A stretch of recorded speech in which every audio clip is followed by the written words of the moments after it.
जय हिंद एवरीवन। अगर आप अग्निवीर पेपर का तैयारी कर रहे हो तो आप बहुत अच्छे जगह आ चुके हो। बस क्लास में बने रहना। मैं जितना भी प्रश्न लेकर आया हूँ वो पूरा प्रश्न याद कराने का हमारा जिम्मेदारी है। आज के इस वीडियो में टोटल 50 प्रश्न लिए गए हैं। 15 प्रश्न जीके के रहने वाले हैं, 15 प्रश्न जीएस के रहने वाले हैं, 15 प्रश्न मैथ के रहने वाले हैं और 5 प्रश्न रीजनिंग के रहने वाले हैं। ये जो 30 प्रश्न जीके जीएस के रहने वाले हैं ना, ध्यान से आप लोगों को मेरे बातों को सुनना है। सुन सुन के आप लोग जीके जीएस का प्रश्न याद कर ले जाओगे और जब पेपर में ये प्रश्न देखने को मिलेगा ना तो आप गलती नहीं करोगे। और जितना लोग अभी तक मेरे एप्लीकेशन को डाउनलोड नहीं किए हो तो पता नहीं किस दुनिया में जी रहे हो यार। फटाक से प्ले स्टोर पर जाओ, वहां पर नीलेश डिफेंस कैरियर लिखकर सर्च मारो, वहां पर मेरा एप्लीकेशन आ जाएगा। उस एप्लीकेशन को डाउनलोड करके रजिस्टर करके अपना आईडी पासवर्ड बना लेना है और मेरे एप्लीकेशन में सिर्फ 49 रुपए में आपको 2000 इंपॉर्टेंट जीके जीएस के प्रश्न देखने को मिल जाएंगे, 300 स्पेशल जीएस के प्रश्न देखने को मिल जाएंगे, फिर टॉपिक वाइज पूरा जीके के प्रश्न देखने को मिल जाएंगे और टॉपिक वाइज पूरा जीएस के प्रश्न देखने को मिल जाएंगे। और जितना भी प्रश्न इसमें डाला गया ना क्रम वाइज डाला गया है। पहले तो इसका प्राइस 99 रुपया था, लेकिन अभी पेपर का डेट नजदीक आ गया है, काफी सारे लोग उसको ले नहीं पा रहे थे। जो लोग पहले से लिए हुए हैं तो वो लोग अपना पढ़ाई कर रहे थे और जो लोग पहले से नहीं ले पाए थे, लेना चाहते हैं तो वो लोग ले सकते हैं, ठीक है ना। इन सब के अलावा आप लोगों को करंट अफेयर्स से कुछ इंपॉर्टेंट प्रश्न डाले गए हैं। उसके बाद से और भी काफी सारा प्रश्न, आज कुछ प्रश्न मैथ के डाले जाएंगे, ठीक है ना, इस वाले में। और मॉक टेस्ट लगाना है तो मेरे एप्लीकेशन से मॉक टेस्ट आप लोग लगा सकते हो।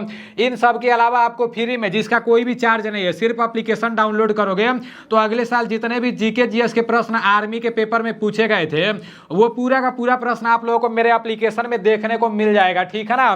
तो अब चलते हैं अपने प्रश्नों की तरफ।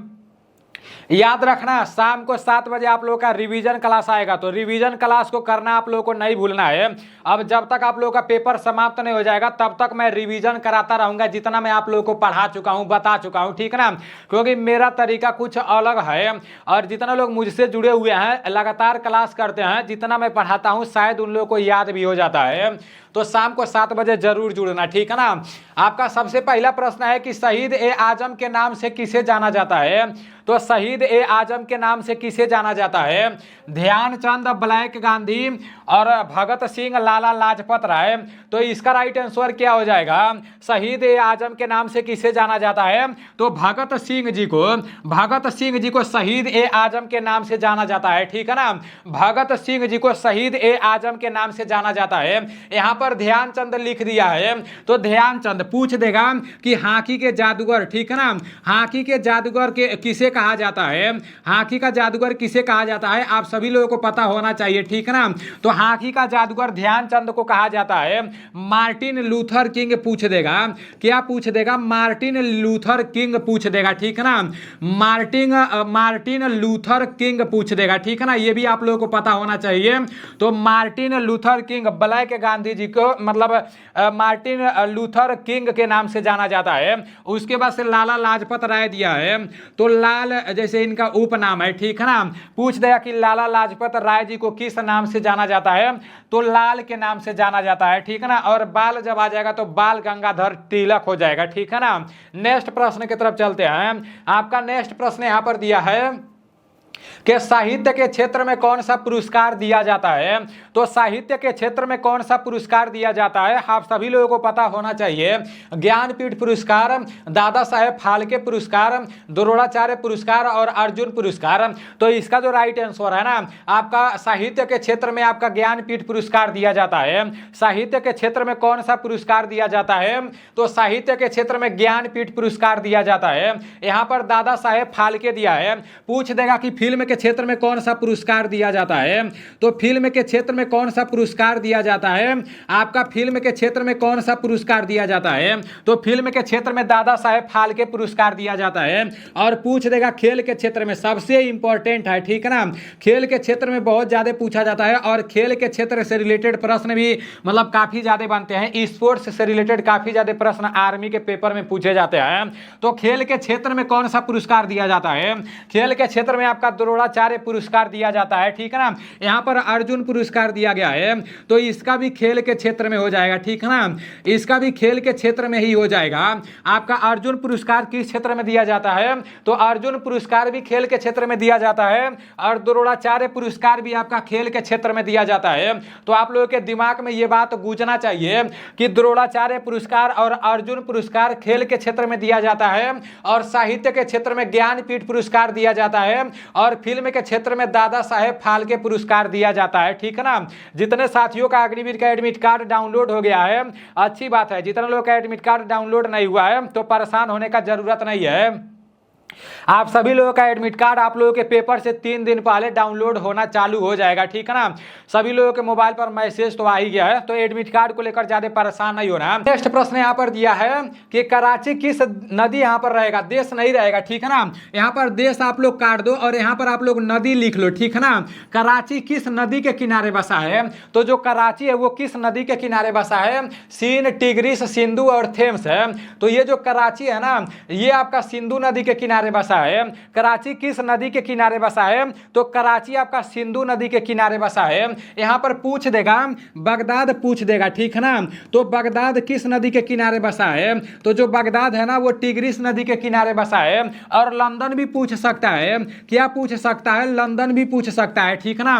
तो लंदन किस नदी के किनारे बसा है, तो आपका लंदन थेम्स नदी के किनारे बसा है। ये आप लोगों को क्लियर पता होना चाहिए, ये पूरा का पूरा आप लोगों को पता होना चाहिए। रिवीजन क्लास में भी ये सारे प्रश्न आते रहेंगे, ठीक है ना। मेरा मकसद सिर्फ एक ही है कि मैं जितना भी पढ़ाऊं उतना आप लोगों को याद हो जाए, ठीक है ना। आपका नेक्स्ट प्रश्न यहां पर दिया है कि एरिना किस खेल से संबंधित है, घुड़सवारी, ट्रैक, रेंज और पिच है।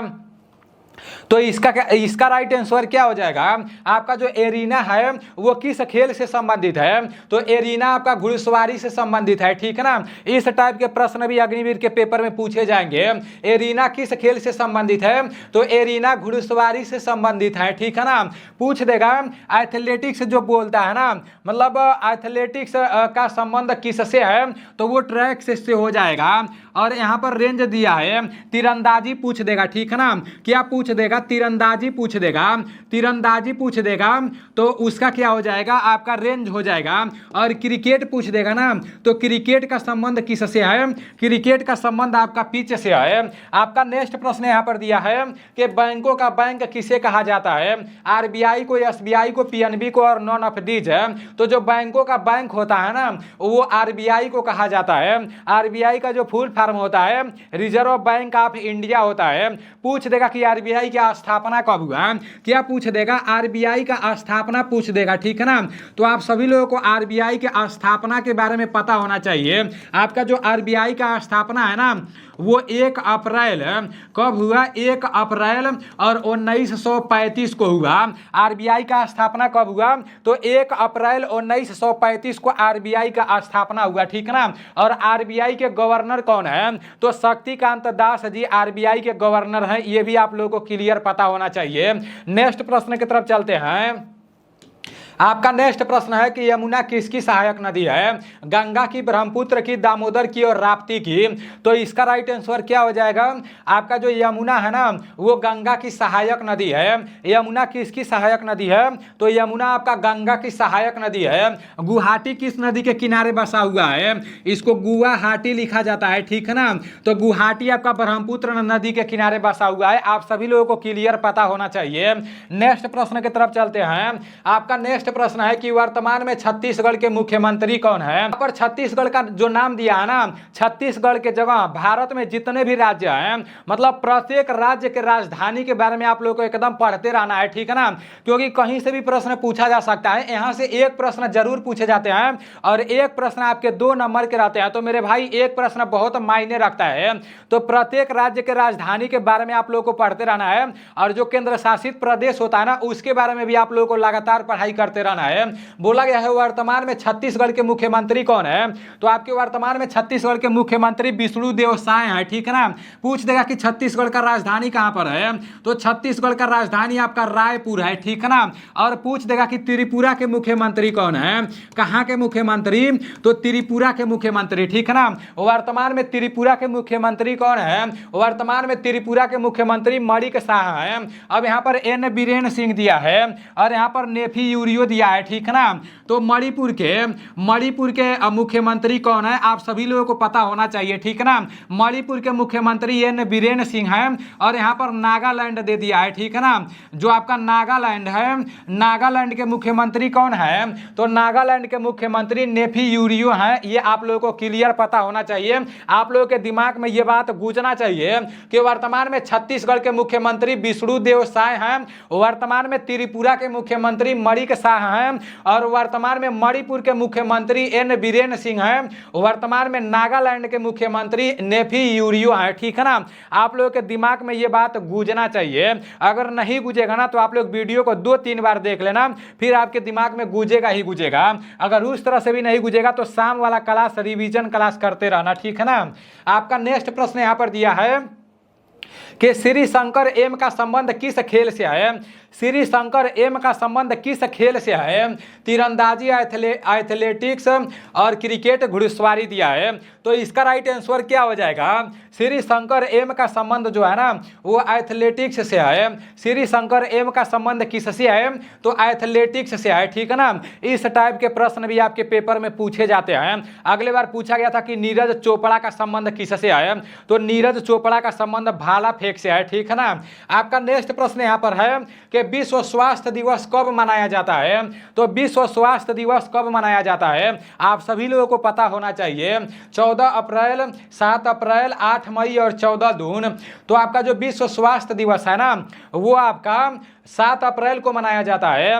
विश्व स्वास्थ्य दिवस कब मनाया जाता है, अभी अप्रैल का महीना चल रहा है, 7 अप्रैल को विश्व स्वास्थ्य दिवस मनाया जाता है। आज 14 अप्रैल है, तो आज कौन सा दिवस मनाया जाता है, कौन सा जयंती मनाया जाता है, तो आज अंबेडकर जयंती मनाया जाता है, ठीक है ना। 14 अप्रैल को कौन सा जयंती मनाया जाता है, तो अंबेडकर जयंती मनाया जाता है। ये आप लोगों को पता होना चाहिए, ठीक है ना। अंबेडकर जयंती मनाया जाता है 14 अप्रैल को। उसके बाद यहाँ पर 8 मई दिया है, तो विश्व रेड क्रॉस दिवस कब मनाया जाता है, रेड क्रॉस दिवस कब मनाया जाता है, तो आपका जो रेड क्रॉस दिवस है ना वो आपका 8 मई को मनाया जाता है। और विश्व रक्तदान दिवस कब मनाया जाता है, तो रक्तदान दिवस कब मनाया जाता है। आप लोग कभी रक्तदान किए हो, अपना खून मतलब ब्लड जैसे दान किए हो कि नहीं किए हो, जो एनसीसी कैडेट होंगे वो किए होंगे, ठीक है ना, बताना जरूर है। तो जो आपका रक्तदान दिवस है ना वो 14 जून को मनाया जाता है। 8 मई को रेड क्रॉस दिवस मनाया जाता है, 14 अप्रैल को अंबेडकर जयंती मनाया जाता है, 7 अप्रैल को विश्व स्वास्थ्य दिवस मनाया जाता है, ठीक है ना।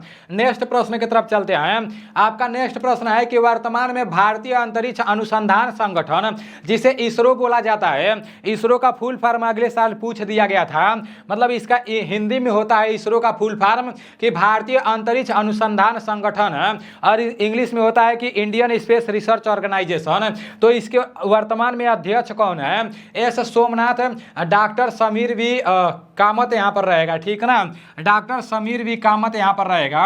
उसके बाद से शक्तिकांत दास और नॉन ऑफ दीज है। तो इसका राइट आंसर क्या हो जाएगा, वर्तमान में भारतीय अंतरिक्ष अनुसंधान संगठन इसरो के जो अध्यक्ष है ना वो आपके एस सोमनाथ जी हैं। ये आप लोगों को क्लियर पता होना चाहिए। पूछ देगा कि वर्तमान में डीआरडीओ के अध्यक्ष कौन है, डीआरडीओ का फुल फॉर्म होता है डिफेंस रिसर्च डेवलपमेंट ऑर्गेनाइजेशन, ठीक है ना। तो डीआरडीओ के जो अध्यक्ष हैं वो डॉक्टर समीर वी कामत हैं। और पूछ देगा कि वर्तमान में आरबीआई के अध्यक्ष कौन है, आरबीआई के गवर्नर कौन है, तो वर्तमान में आरबीआई के जो गवर्नर है ना वो शक्तिकांत दास जी हैं। ये भी आप लोगों को क्लियर पता होना चाहिए, दिमाग में बैठाते हुए चलो। इसरो जो अध्यक्ष हैं वो एस सोमनाथ हैं, डीआरडीओ के जो अध्यक्ष हैं डॉक्टर समीर वी कामत हैं, और आरबीआई के गवर्नर शक्तिकांत दास जी हैं, ठीक है ना। नेक्स्ट प्रश्न की तरफ चलते हैं। आपका नेक्स्ट प्रश्न है कि सरफरोशी की तमन्ना अब हमारे दिल में है, यह नारा किसने दिया था, तो सरफरोशी की तमन्ना अब हमारे दिल में है, यह नारा किसने दिया था, मोहम्मद इकबाल, राम प्रसाद बिस्मिल, पंडित जवाहरलाल नेहरू और जयप्रकाश नारायण है। तो इसका राइट आंसर राम प्रसाद बिस्मिल हो जाएगा, ठीक है ना। सरफरोशी की तमन्ना अब हमारे दिल में है, यह किसका नारा है? तो राम प्रसाद बिस्मिल जी का है, ठीक है ना। सरफरोशी की तमन्ना अब हमारे दिल में है, राम प्रसाद बिस्मिल जी का नारा है। आपका नेक्स्ट प्रश्न यहाँ पर दिया है कि 1857 की क्रांति के समय ब्रिटेन के प्रधानमंत्री कौन थे? 1857 की क्रांति के समय ब्रिटेन के प्रधानमंत्री कौन थे? आप सभी लोगों को पता होना चाहिए।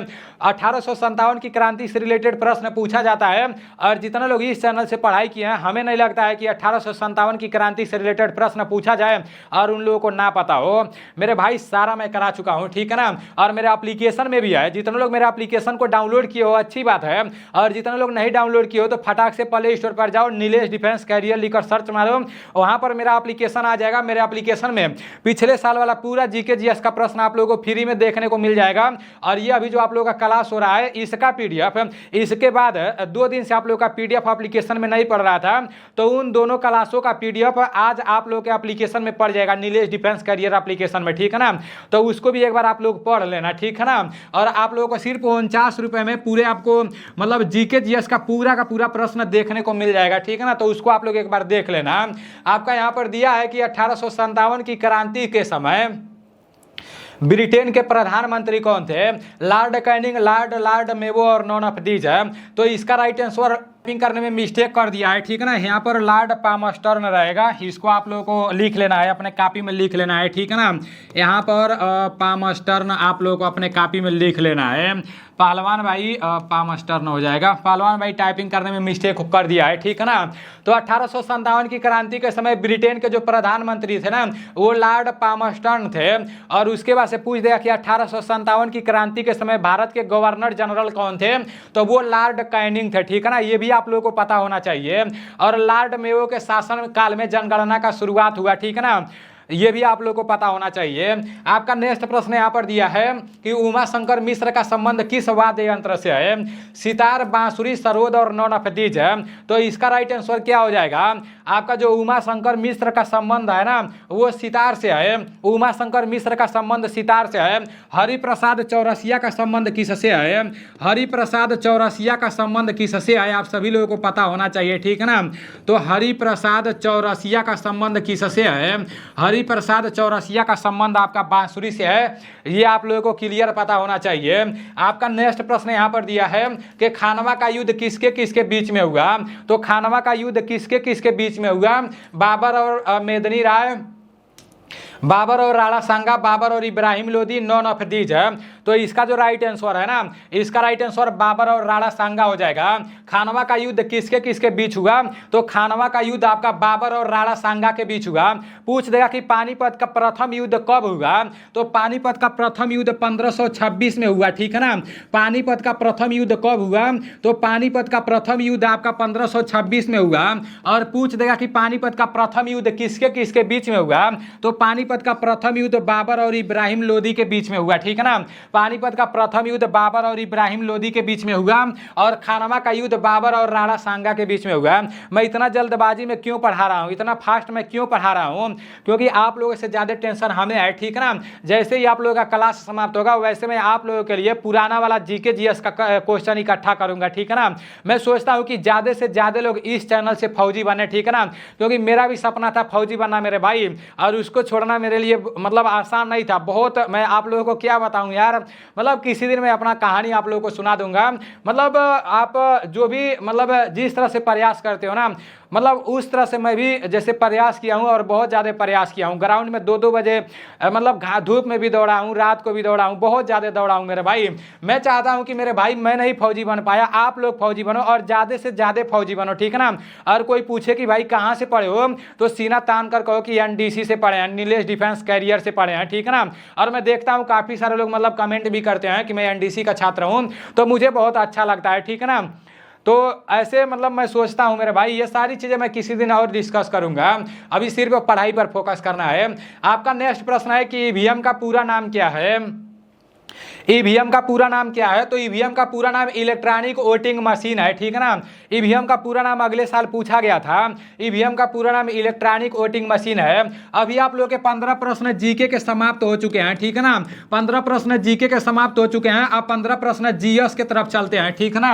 आपका जीएस का यहाँ पर पहला प्रश्न दिया है कि ऐसे पादप जो कीटों का भक्षण करते हैं वो क्या कहलाते हैं? प्राथमिक उपभोक्ता, द्वितीयक उपभोक्ता, तृतीयक उपभोक्ता और शीर्षस्थक उपभोक्ता। तो इसका जो राइट आंसर है ना वो द्वितीयक उपभोक्ता हो जाएगा।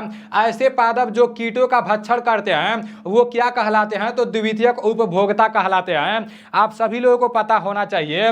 मेरे भाई जीके में तो मैं धुआं धुआं कर दूंगा, ठीक है ना, लेकिन जीएस में मैं सिर्फ वन लाइनर ही पढ़ाकर छोड़ देता हूं, क्योंकि कोई भी इंसान मतलब एक सब्जेक्ट पर ज़्यादा फोकस कर पाता है, ठीक है ना।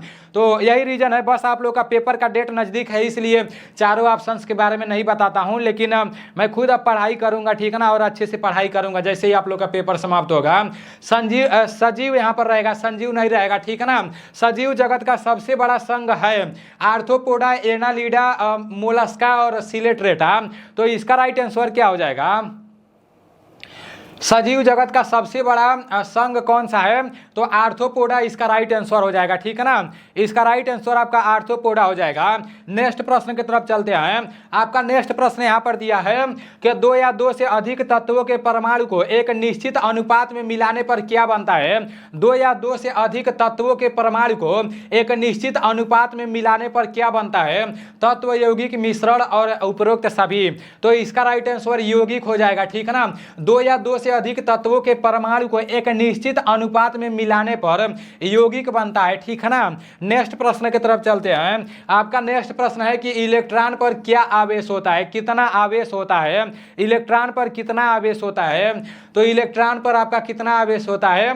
-1.6 × 10⁻⁹ कूलाम होता है, ठीक है ना। इसको आप लोग लिख लो, इलेक्ट्रॉन पर कितना आवेश होता है, प्रोटॉन पर कितना आवेश होता है, ये आप लोग को पता होना चाहिए।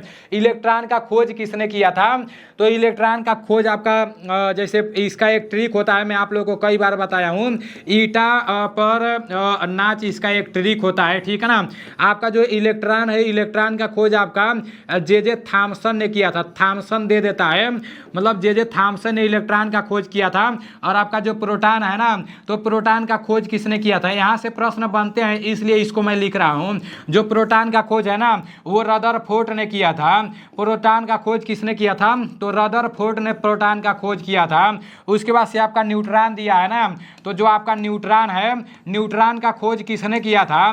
तो न्यूट्रॉन का खोज आपका चैडविक ने किया था। जेम्स चैडविक उसको बोला जाता है, ठीक है ना। यहाँ से प्रश्न बनते हैं, तो ये आप लोगों को क्लियर पता होना चाहिए। आपका नेक्स्ट प्रश्न यहाँ पर दिया है कि एल्किन श्रेणी का तीसरा सदस्य है प्रोपीन, ब्यूटीन, पेंटीन और हेक्सीन है।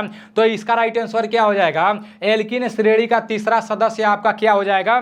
इसका राइट आंसर आपका ब्यूटीन हो जाएगा, ठीक है ना। इसका राइट आंसर आपका ब्यूटीन हो जाएगा। अभी इतना लाइट में लगाया हूँ, मेरे आंखों में सीधे जाता है, और मैं आंखों के लिए चश्मा भी बनवा लिया हूँ। भाई दौड़ने वाला बंदा चश्मा बनवा लिया है, तो सोच सकते हो कि कितना लाइट आता है। मैं अपने रूम को बार बार सही करने का कोशिश करता हूँ। जितने लोग मेरे नीलेश के फैंस वाले चैनल से नहीं जुड़े हो तो आप लोग उस चैनल से जुड़ जाना। नीलेश के फैंस यूट्यूब पर सर्च मारना आ जाएगा। उसमें मैं अपने पर्सनल लाइफ के बारे में, कैसे पीडीएफ बनाता हूँ, कैसे अपने गांव का मतलब दृश्य है, अपने स्टूडियो में कैसे सेटअप करता हूँ, उसमें मैं हमेशा ब्लॉग डालते रहता हूँ। तो उस पर भी आप लोग जुड़ सकते हो, ठीक है ना। और उससे आप लोगों को काफ़ी ज़्यादा मोटिवेशन भी मिलेगा, क्योंकि आप लोग एक स्टूडेंट हो। आप लोग जब हमारा काम देखोगे ना तो आप लोग के अंदर आएगा कि हाँ यार, एक गाँव का बंदा कुछ भी कर सकता है, ठीक है ना। आपका नेक्स्ट है कि सबसे कम ज्वलनशील रेशा है नाइलॉन, टेरिलीन, बैकेलाइट और टेफ्लॉन है। तो इसका राइट आंसर क्या हो जाएगा? सबसे कम ज्वलनशील रेशा कौन सा है? तो वो टेरिलीन है, ठीक है ना। टेरिलीन इसका राइट आंसर हो जाएगा। नेक्स्ट प्रश्न की तरफ चलते हैं। आपका नेक्स्ट प्रश्न है कार की बैटरी में भरा जाने वाला अम्ल कौन सा है? तो कार की बैटरी में भरा जाने वाला जो अम्ल है ना वो आपका H2SO4 है। कार की बैटरी में भरा जाने वाला अम्ल कौन सा है? तो H2SO4 है। नेक्स्ट प्रश्न की तरफ चलते हैं। आपका नेक्स्ट प्रश्न है कि निम्न में से किसका उपयोग माचिस उद्योग में किया जाता है? तो निम्न में से किसका उपयोग माचिस उद्योग में किया जाता है, मतलब माचिस बनाने में किया जाता है? श्वेत फास्फोरस, लाल फास्फोरस, काला फास्फोरस, नॉन ऑफ दीज है। तो इसका राइट आंसर लाल फास्फोरस हो जाएगा। किसका उपयोग उपयोग माचिस उद्योग में किया जाता है? तो लाल फास्फोरस का, ठीक है ना। आपका नेक्स्ट प्रश्न यहाँ पर दिया है कि तांबे का शत्रु तत्व है हाइड्रोजन, नाइट्रोजन, सल्फर और फास्फोरस है। तो इसका राइट आंसर आपका सल्फर हो जाएगा। तांबे का जो शत्रु तत्व है ना वो आपका सल्फर है। तांबे का शत्रु तत्व आपका सल्फर है, ठीक है ना। आपका नेक्स्ट प्रश्न है कि चूने के पानी का दूधिया रंग करने वाली गैस है। आज आप लोगों का मैथ का क्लास एकदम शानदार आया है, ठीक है ना। वो हमारे एप्लीकेशन वाला मैथ का प्रश्न नहीं है। जिस टाइप के प्रश्न आपके पेपर में पूछे जाएंगे वो प्रश्न आज बनाया गया है, खुद बनाया गया है, ठीक है ना। तो मैथ का क्लास भी आप लोगों को आज एकदम इंटरेस्टिंग से करना है। चूने के पानी का दूधिया रंग करने वाली गैस है O2, CO2, CO और CH4 है। तो इसका जो राइट आंसर है CO2 हो जाएगा। चूने के पानी का दूधिया रंग करने वाली जो गैस है वो CO2 है, ठीक है ना। आप सभी लोगों को क्लियर पता होना चाहिए। चूने के पानी का दूधिया रंग करने वाली गैस CO2 है। आपका नेक्स्ट प्रश्न है कि किस पोषक पदार्थ का घटक नाइट्रोजन होता है? कार्बोहाइड्रेट, प्रोटीन, वसा और विटामिन है। तो इसका राइट आंसर क्या हो जाएगा? किस पोषक पदार्थ का घटक नाइट्रोजन है? आप सभी लोगों को पता होना चाहिए, ठीक है ना। तो आपका इसका राइट आंसर प्रोटीन हो जाएगा। प्रोटीन क्या करता है? प्रोटीन हम लोग के शरीर को निर्माण करता है, ठीक है ना। और सबसे ज़्यादा ऊर्जा किसमें मिलती है? सबसे ज़्यादा ऊर्जा किसमें मिलती है आप सभी लोगों को पता होना चाहिए, ठीक है ना। सबसे ज़्यादा ऊर्जा किसमें मिलती है? तो सबसे ज़्यादा ऊर्जा आपका कार्बोहाइड्रेट में मिलता है। और सबसे ज़्यादा कार्बोहाइड्रेट किसमें मिलता है? तो सबसे ज़्यादा कार्बोहाइड्रेट चावल में मिलता है, ठीक है ना। आपका नेक्स्ट प्रश्न है कि शरीर का सबसे सुंदर अस्थि है। अस्थि मतलब होता है हड्डी, ठीक है ना। अस्थि मतलब क्या होता है? अस्थि मतलब आपका हड्डी होता है, ये आप लोगों को क्लियर पता होना चाहिए। तो शरीर की सबसे सुंदर हड्डी कौन सी है? स्टेपिज, हायड, क्लेविकल और स्केपुला। तो इसका राइट आंसर क्या हो जाएगा? इसका राइट आंसर क्लेविकल हो जाएगा, ठीक है ना। Clavicle is right answer. और शरीर की सबसे छोटी हड्डी कौन सी है? तो शरीर की सबसे छोटी हड्डी जो है ना, शरीर की सबसे छोटी हड्डी जो है ना वो आपका स्टेपिज है। आप सभी लोगों को पता होना चाहिए। शरीर की सबसे छोटी हड्डी स्टेपिज है, ठीक है ना। और स्टेपिज कहाँ पाई जाती है? तो स्टेपिज आपका कान में पाया जाता है। स्टेपिज हड्डी कहाँ पर पाया जाता है? तो स्टेपिज हड्डी आपका कान में पाया जाता है। एक कान में कितना हड्डी पाया जाता है? तो एक कान में 3 हड्डी पाया जाता है। अगली बार पूछा गया था कि कान में कितना हड्डी पाया जाता है, तो दोनों कान में 6 हड्डी पाया जाता है, ठीक है ना। आप लोगों को ये क्लियर पता होना चाहिए कि दोनों कान में 6 हड्डी पाया जाता है, एक कान में 3 हड्डी पाया जाता है। शरीर का सबसे छोटा हड्डी स्टेपिज होता है जो हड्डी कान में पाया जाता है, ठीक है ना। और सबसे बड़ा हड्डी फीमर होता है जो जांघ में पाया जाता है। शरीर का सबसे बड़ा हड्डी फीमर होता है। और पूछ देता है कि टिबिया नामक हड्डी कहाँ पर पाया जाता है? तो टिबिया नामक हड्डी पैर में पाया जाता है, ठीक है ना। तो ये मैं यहाँ पर इसलिए नहीं लिख रहा हूँ, मैं सोच रहा हूँ कि मैं जब बोल रहा हूँ ना तो ये सीधे आप लोगों के दिल में घुसे, आप लोगों के दिमाग में घुसे और आप लोगों को हमेशा हमेशा के लिए याद हो जाए, आप लोगों को लिखने का जरूरत ही ना पड़े, ठीक है ना। आपका नेक्स्ट प्रश्न यहाँ पर है कि नेफ्रोलॉजी का संबंध किससे है? पाचन, श्वसन, कंकाल और उत्सर्जन है। तो इसका राइट आंसर आपका उत्सर्जन हो जाएगा। उत्सर्जन इज राइट आंसर। टाइपिंग में कहीं कहीं थोड़ा बहुत मिस्टेक रहता है तो उसको आप लोग देख लेना मेरे भाई। वैसे मेरे देखने में जहाँ मिस्टेक रहता है मैं आप लोग को बता देता हूँ। टाइफाइड किसके कारण होता है? टाइफाइड किसके कारण होता है? जीवाणु के कारण, वायरस के कारण, प्रोटोजोआ के कारण और कवक के कारण। तो इसका राइट आंसर क्या हो जाएगा? टाइफाइड किसके कारण होता है? आप सभी लोगों को पता होना चाहिए। टाइफाइड जीवाणु के कारण होता है, ठीक है ना। टाइफाइड किसके कारण होता है? तो टाइफाइड जीवाणु के कारण होता है। नेक्स्ट प्रश्न है कि बल्ब का तंतु किससे बना होता है? तो बल्ब का तंतु किससे बना होता है? आप सभी लोगों को पता होना चाहिए। टंगस्टन, नाइक्रोम, जिंक और तांबा। तो इसका राइट आंसर क्या हो जाएगा? बल्ब का जो तंतु है ना वो टंगस्टन का बना होता है। बल्ब का तंतु किसका बना होता है? तो टंगस्टन का बना होता है। अभी आप लोगों के 15 प्रश्न जीके के समाप्त हो चुके हैं। 15 प्रश्न जीएस के समाप्त हो चुके हैं। अब सर जी आ रहे हैं 15 प्रश्न मैथ का कराने के लिए। आज आप लोगों को मैथ एकदम गहराई से समझ में आएगा और अच्छे से पेन और कॉपी लेकर बैठ जाना। भाइयों, मैं शिवम कुमार निषाद, नीलेश डिफेंस करियर में आप लोगों का स्वागत है। अभी आप लोगों ने जीके और जीएस का 15 क्वेश्चन देख लिया। अब मैथ का 15 क्वेश्चन देखेंगे जो आप लोगों के लिए मोस्ट इम्पॉर्टेंट एग्जाम के लिए मैं लाया हूँ। देखिए, पहला क्वेश्चन जो हमारा कह रहा है यदि 26:13 समानुपात x अनुपात 130 हो तो x का मान ज्ञात कीजिए। देखिए, इसे अनुपात कहते हैं। इसे क्या कहते हैं? अनुपात कहते हैं।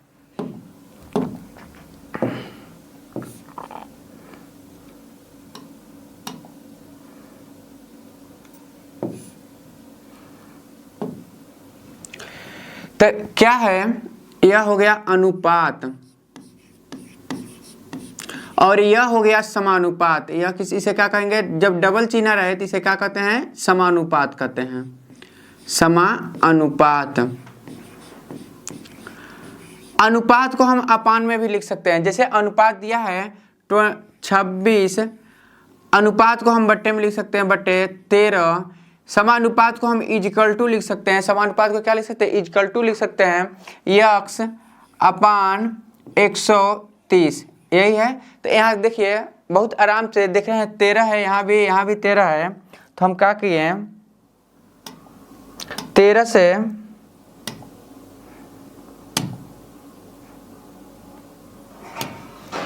13 से यहाँ 13 कट गया, बचा क्या, यहाँ बचा 26 बट्टे 1 और यहाँ बचा यक्स। 13 कट गया तो 0 बचा, तो मतलब क्या हो गया, 10 हो गया। ठीक, इजिकल टू जब भी मिलता है तो क्या करते हैं, क्रॉस मल्टीप्लाई करते हैं। तो यहाँ भी क्रॉस मल्टीप्लाई कर दिए हैं, तो क्या हो गया 260 इजिकल टू हमारा क्या हो गया, यक्स।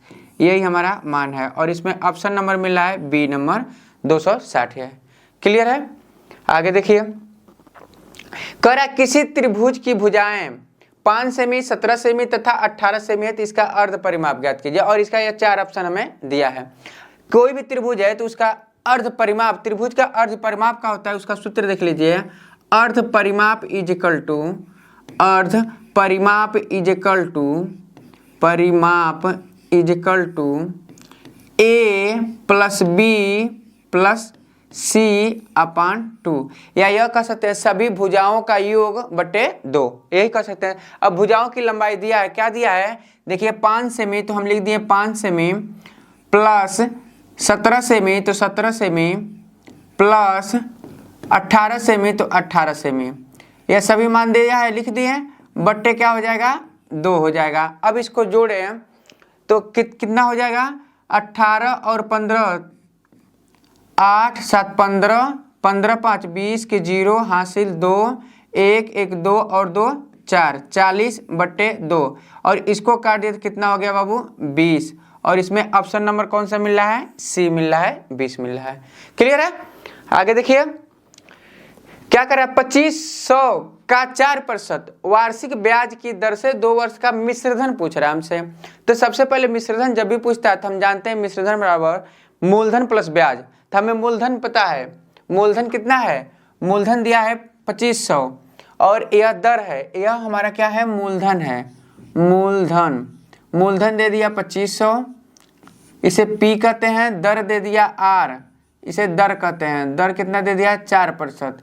समय दे दिया, समय कितना दे दिया है, 2 वर्ष, समय को टी कहते हैं, टी बराबर क्या दे दिया है, 2 वर्ष, यही दिया है, समय दे दिया है। तो हम क्या करेंगे, इसके लिए एसआई निकालेंगे। एसआई सिंपल इंटरेस्ट बराबर होता है P into R into T upon 100, P into R into T upon 100।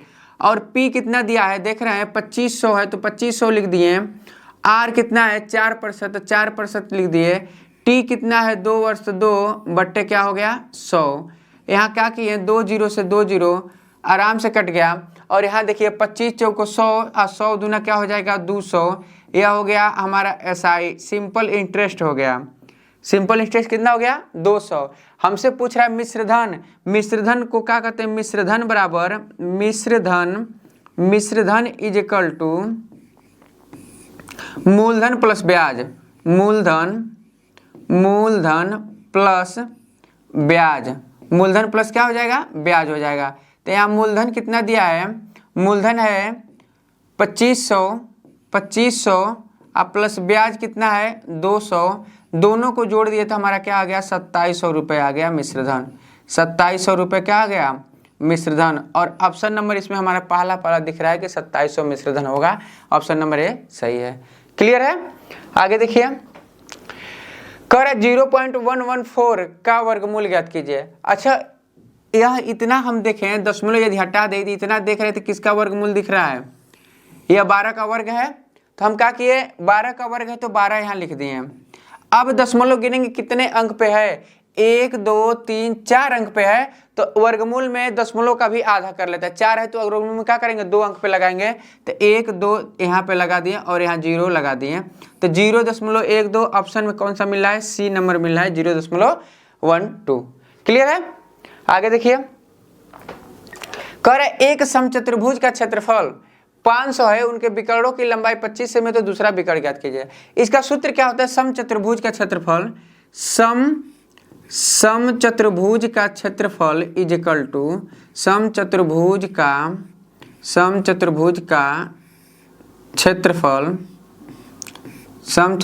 का क्षेत्रफल इज इक्वल टू क्या हो जाएगा, 1/2 विकर्णों का गुणनफल, तो d1 इंटू d1 d2 क्या है, विकर्ण है, विकर्णों का क्या हो जाता है, गुणनफल। क्षेत्रफल कितना दिया है बाबू, 500 दिया था, हम 500 लिख दिए हैं। 500 इज इक्वल टू 1/2 है तो 1/2 विकर्णों का गुणनफल। पहला विकर्ण कितना दिया है, 25 सेमी, तो 25 सेमी। दूसरा विकर्ण नहीं पता है, हमें निकालना है, तो दूसरा विकर्ण निकाल लेंगे। अब यहाँ से देख रहे हैं 25 से इसको काट दिए तो क्या हो गया, 25 दूना 50 हो गया, यह हो गया 20, 20 का गुणा 2 में कर दे तो 20 दूना क्या हो गया 40, और यह हमारा दूसरा विकर्ण हो गया d2 बराबर कितना आ गया 40 सेमी, और 40 सेमी ऑप्शन नंबर कौन सा मिल रहा है, सी मिल रहा है। क्लियर है। आगे देखिए, कह रहा है रोहन का वेतन सोहन के वेतन से 30% अधिक है। यह देखिए यहाँ रोहन हो गया और यह कौन हो गया, सोहन। तो क्या कर रहा है, रोहन का जो वेतन है सोहन के वेतन से क्या है, 30% अधिक है। हम मान लिए सोहन का वेतन कितना है, 100 है, सोहन का वेतन क्या है 100, तो रोहन का कितना हो जाएगा 130, क्योंकि कह रहा है 30% अधिक है, तो इससे कितना हो गया 30% अधिक कर दिए 130। अब कह रहा है रोहन के वेतन के संबंध में सोहन का वेतन कितना प्रतिशत कम है, तो इससे कितना प्रतिशत कम है 30, किससे, रोहन से, तो 130 गुणे 100। अब यहाँ से यह 1 0 से 1 0 क्या हो गया, कट गया। अब बचा क्या, 300/100, 300 में 100 13 का 300/13 का भाग देंगे तो क्या हो जाएगा 23 सही 1/13। इसको आराम से लिख सकते हैं 300/13 और 13 का इसमें भाग दिया तो 13 दूना 26 और बचा कितना 4 40, 13 तिया 39, मतलब 23 सही 1/13%। यही हो जाएगा, इतना का क्या हो गया, उसको कम मिला। क्लियर है। आगे देखिए, कह रहे किसी बहुभुज के 15 भुजाएं हैं तो विकर्णों की संख्या ज्ञात कीजिए। विकर्ण के लिए सूत्र है विकर्णों की संख्या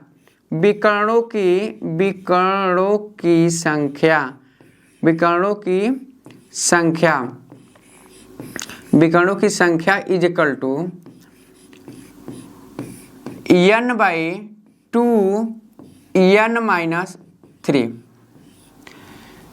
विकर्णों की संख्या क्या होता है, n/2 n-3। जब भी विकर्ण पूछे तो यह फॉर्मूला याद रखिएगा। n कितना कर रहा है, देखिए भुजाएं कितना कर रहा है 15, तो n के जगह पर हम क्या कर रख दिए 15/2, यहाँ से रख दिए 15-3, तो 15/2 है तो 15/2 रहेगा। अब 15 में से 3 घट गया क्या हो गया 12, और इसका इसमें गुणा कर दिए तो 6 भाग कर दिए तो 6 दूना 12, और 6 का इसमें गुणा कर लिए तो 5 6 के 30 के 0 हासिल 3, 6 का नाम 6 और 3 9, तो 90 आ गया। और 90 हमारा ऑप्शन नंबर कौन सा मिल रहा है, पहला मिल रहा है।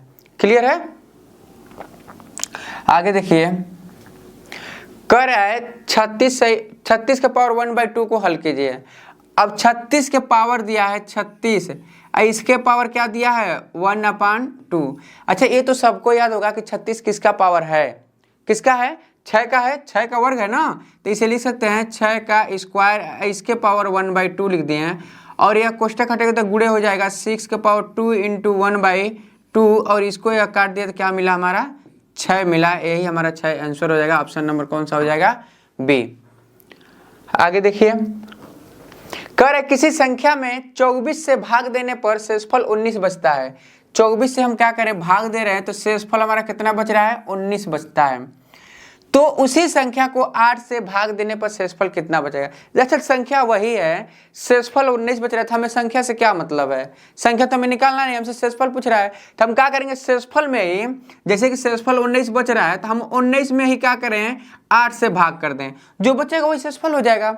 जब 19 में भाग करेंगे तो क्या हो जाएगा, 8 दूना 16 हो गया, और 9 में से 6 घटा तो 3, और यह कट गया, तो शेषफल कितना बचा हमारा, 3, और यही शेषफल हो जाएगा जब हम 8 से भाग करेंगे उसी संख्या में। 24 से भाग करें तो 19 बच रहा है, तो 8 से भाग करेंगे तो हमारा शेषफल कितना बचेगा, 3, और ऑप्शन नंबर हमारा कौन सा मिल रहा है, सी मिल रहा है।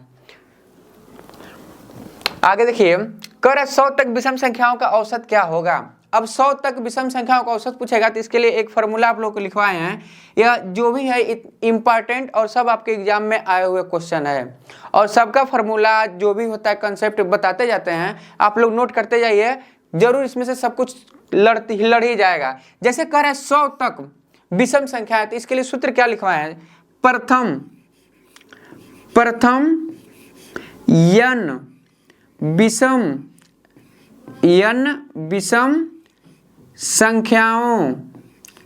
विषम संख्याओं का औसत, प्रथम n विषम संख्याओं का औसत क्या होता है। यदि n पूछ रहा है तो n का औसत n ही होगा, क्या होगा, n ही। तो यहाँ पे क्या कर रहा है, 100 तक विषम संख्याओं का, तो ये नहीं कि n के जगह पे 100 है तो 100 मार देंगे, नहीं, यहाँ ध्यान क्या देना है, कह रहा है 100 तक विषम संख्या। अब 100 तक संख्या लिखेंगे तो विषम, जब भी सम और विषम की बात करें, जितना जहां तक कहेगा उतना में 2 का भाग दे देते हैं। हमसे 100 तक कह रहा है तो हम पहले निकालेंगे विषम संख्या, लिखेंगे विषम संख्या, क्या लिखेंगे, विषम संख्या। 100 तक में कितनी विषम संख्या है यह निकालेंगे। जब यह निकालना है तो 100 है, 100 में हम क्या करेंगे, 2 का भाग दे देंगे तो कितना हो जाएगा, 50। विषम संख्या कितनी हो जाएंगी, 50। यदि सम संख्या पूछता है तभी 100 में 2 का भाग देता है, तभी क्या होता है, 50। अब हमसे सवाल हमारा क्या बन गया, विषम संख्या मिल गया 50। अब n के जगह पर क्या हो गया, 50। तो हम जानते हैं 50 विषम संख्याओं का औसत क्या होता है, 50 ही होगा, तो यही हमारा 50 आंसर हो जाएगा। अब यहाँ पे रखेंगे n विषम संख्याओं का, n का मान कितना आ गया, 50, तो यहाँ 50 रख दिए बाबू, तो यहाँ भी क्या हो जाएगा, 50। तो यही हमारा आंसर हो गया कि 50 विषम संख्याओं का औसत कितना होता है, 50, और ऑप्शन नंबर हमारा बी दिख रहा है कि 50 हो गया। क्लियर है। आगे देखिए, कह रहा है 5 आदमी किसी काम को 18 दिन में करते हैं तो 10 आदमी उसी काम को कितने दिन में करेंगे। इसके लिए आप लोग एक फॉर्मूला बताए थे AMDH वाला, कहते ये भूलेंगे नहीं। मेन फॉर्मूला यही है कि MDH upon W into R is equal to MDH upon W into R। अब दोनों देख रहे हैं समान लिखे हैं, तो हम क्या करेंगे, इसे कर लेंगे M1, इसे कर लेंगे D1, इसे कर लेंगे H1, इसे कर लेंगे W1 R1, इसे कर लेंगे M2 D2 H2 W2 और R2। यह हमारा फॉर्मूला बन गया। ठीक है बाबू। अब यहाँ पे देखिए, M क्या है, महीनों की संख्या है, D क्या है, दिन है, H क्या है, आवर्स है, कितने घंटे काम कर रहे हैं, W क्या है, वर्क है, जो काम है, R क्या है, रुपया, कितना रुपया मिल रहा है। अब इसमें से ये नहीं कोई जरूरी कि सब दे ही दे, जो देगा उसे रखेंगे, बाकी हम डिवाइड कर लेंगे। अब देखिए क्या कर रहा है, यहाँ देखिए 5 आदमी, तो यहाँ M के जगह पर लिख दिए 5 आदमी किसी काम को 18 दिन दिया है, 18 दिन में करते हैं। ठीक है। फिर आगे कह रहा है 10 आदमी किसी काम को मान लिया क्या, W है, काम क्या है, W है। अब कह रहा है किस 10 आदमी, तो 10 आदमी काम क्या है, उसी काम को, काम यही है, उसी काम को कितने दिन में, मतलब D कितने दिन में पूरा करें। काम देखिए दोनों बराबर है, तो काम से काम क्या हो गया, कट गया।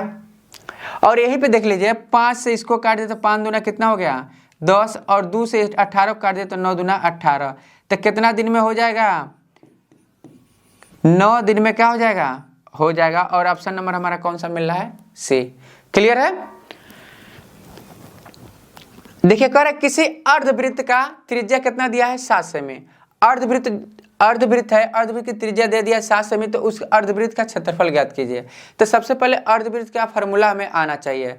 अर्धवृत्त का फॉर्मूला क्या होता है? अर्धवृत्त का फॉर्मूला, अर्धवृत्त का क्षेत्रफल, अर्धवृत्त का क्षेत्रफल 1/2 पाई आर स्क्वायर होता है। यही होता है ना। और यहाँ पे देखिए आपका आर दे दिया है, आर बराबर कितना दिया है बाबू? 7 सेमी। पाई का मान कितना होता है? 22/7 होता है। क्या होता है? 22/7 होता है। तो यहाँ पे हमें अर्धवृत्त का क्षेत्रफल पूछ रहा है, तो ए बराबर हम लिखेंगे 1/2। पाई का मान क्या है? 22/7 है। और बाबू आर का मान 7 दिया है, तो 7 गुणे क्या हो जाएगा? 7। यहाँ देखिए एक 7 से एक 7 कट गया और 2 का भाग इसमें किए तो 11 दूना 22 हो गया। और 11 का 7 में गुणा करें तो हमारा क्षेत्रफल क्या हो जाएगा? 11 7 77 सेंटीमीटर है, तो सेंटीमीटर स्क्वायर। और इसमें क्या हो जाएगा? सेंटीमीटर स्क्वायर 77 बी हमारा ऑप्शन दिख रहा है। क्लियर है? आगे देखिए, कह रहा है 900 का 35% क्या होगा? तो 900 है तो क्या करेंगे? 900 इसका का मतलब गुणा 35%। ठीक। देखिए यह प्रतिशत जो होता है रिमूवेबल होता है, मतलब यहाँ इसको ऐसे भी, इसी सवाल को ऐसे भी लिख सकते हैं 900% गुणे 35। सवाल में कोई फर्क नहीं पड़ेगा। ठीक। आप प्रतिशत जब रखेंगे तो 900/100 गुणे 35, और यहाँ 2 0 से 2 0 कट गया और 9 का इसमें गुणा कर देंगे तो 9 पचे 45 के 5 हासिल 4, 9 3 27, 27 4 31, तो यह हो गया 315। और ऑप्शन नंबर हमारा कौन सा मिल रहा है? ए मिल रहा है। ठीक है। आगे देखिए,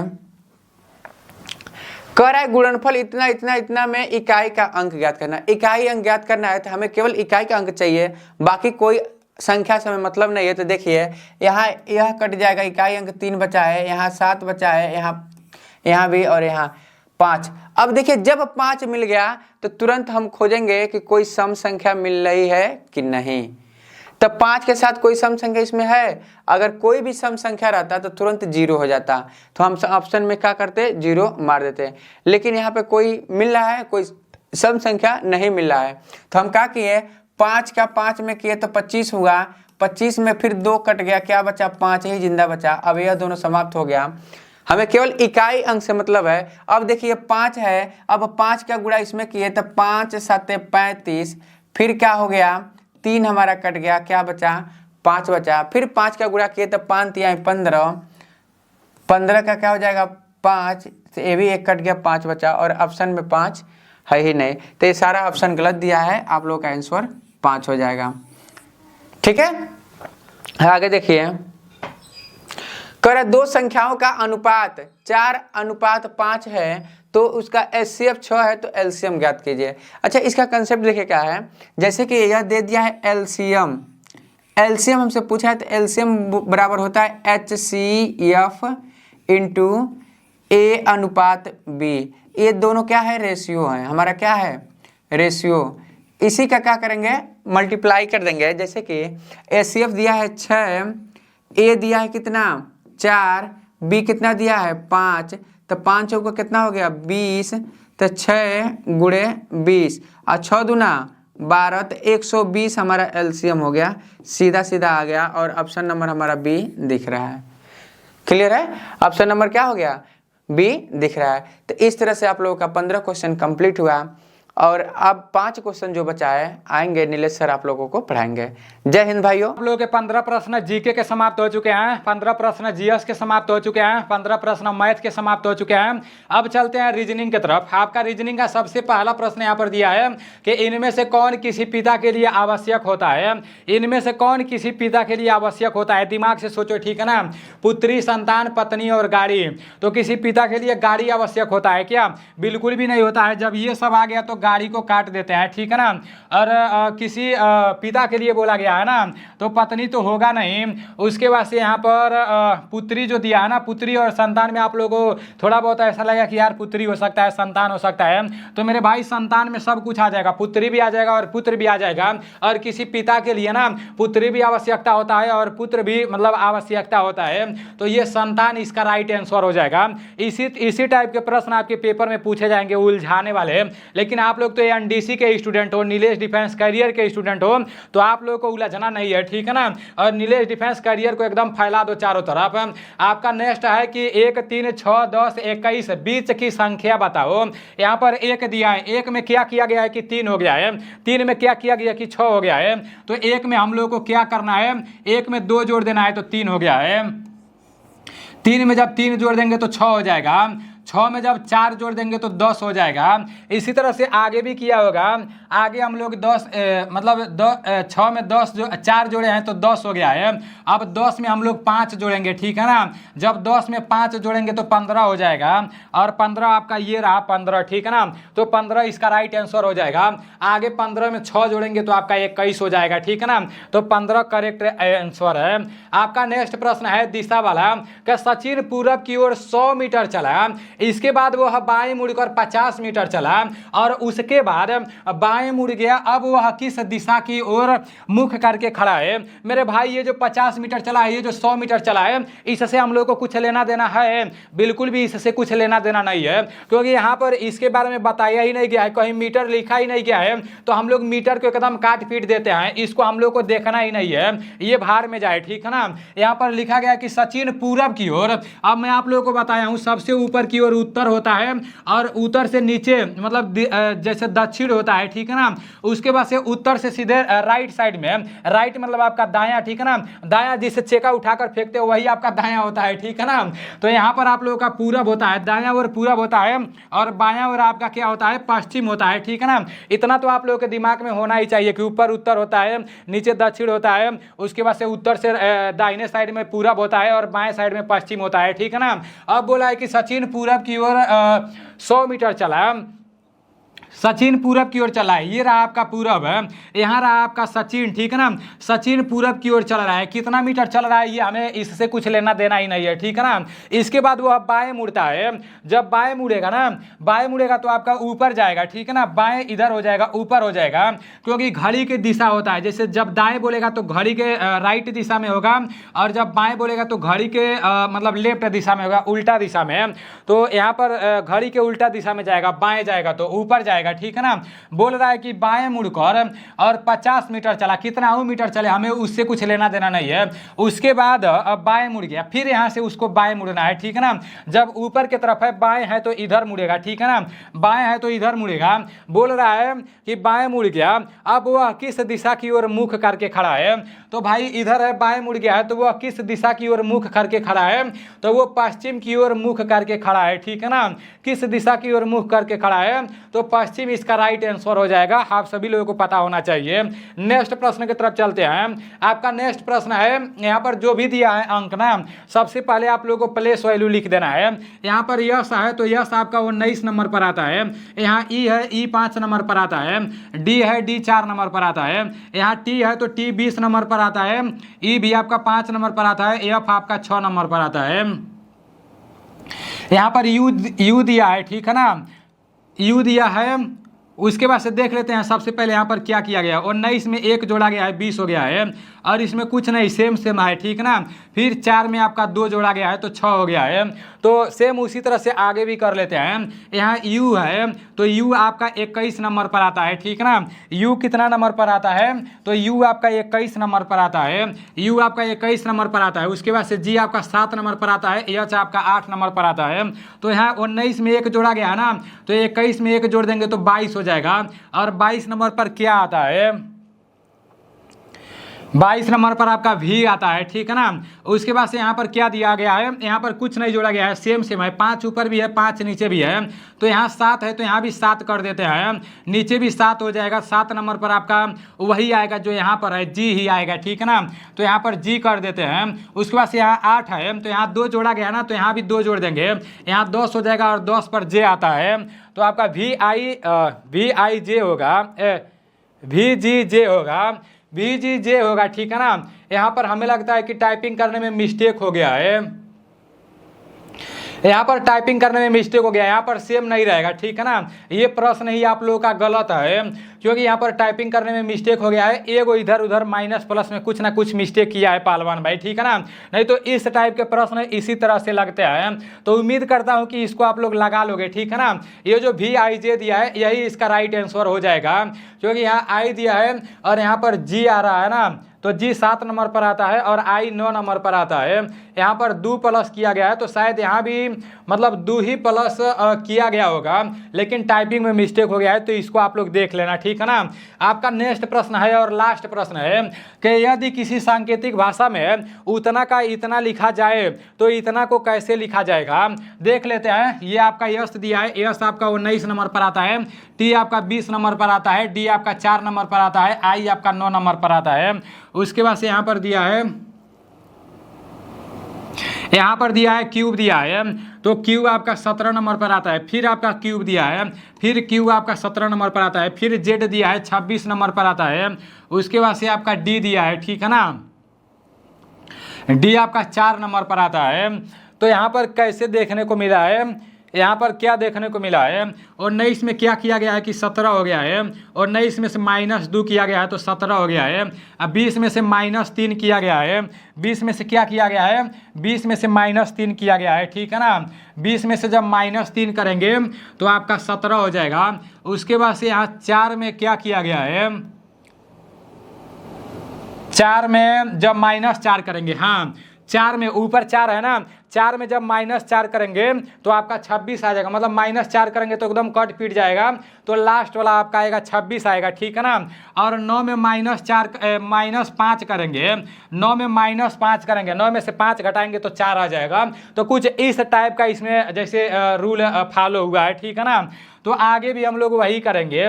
सबसे पहले यहाँ आई दिया है, आई आपका 9 नंबर पर आता है, फिर आपका यस दिया है, यस 19 नंबर पर आता है, फिर डी 4 नंबर पर आता है, पी 16 नंबर पर आता है। सबसे पहले 2 को माइनस किया गया है, 9 में से हम लोग भी 2 को माइनस करेंगे, 9 में से 2 को घटाएंगे तो 7 बचेगा, और 7 पर आपका जी आता है, ठीक है ना। उसके बाद से 3 को माइनस करेंगे, यहाँ 19 है, 19 में से 3 को घटा देंगे, तो 19 में से 3 घटाएंगे तो कितना बचेगा, 16, 17, 18, 19, 16 बचेगा, ठीक है ना। और 16 नंबर पर आपका पी आता है, पी इसका राइट मतलब यहाँ पर पी हो जाएगा। उसके बाद से यहाँ पर 4 दिया है, तो 4 में से हम लोग -4 करेंगे, जब -4 करेंगे तो आपका जेड आ जाएगा, ठीक है ना, 26 आ जाएगा। उसके बाद से यहाँ 16 दिया है, तो 16 में से -5 करेंगे, 16 में से -5 करेंगे तो 11 आएगा, और 11 नंबर पर आपका के आता है, ठीक है ना। तो आपका जी पी जेड के ये रहा आपका राइट आंसर, ठीक है ना।